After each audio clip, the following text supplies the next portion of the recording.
البرنامج هذا كان ليلة درناها قبل في رمضان، وقلنا وهذه داخلة في برنامج تنشيط الليالي الرمضانية.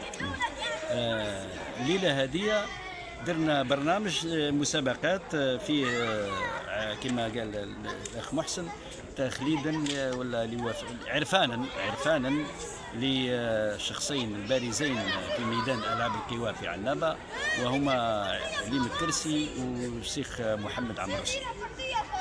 الليلة هذه فيها مسابقات، فيها برنامج نهائي، فيها إناث وذكور، والبرنامج فيه مسافات، فيه القفز الطويل، القفز العالي، والمسافات.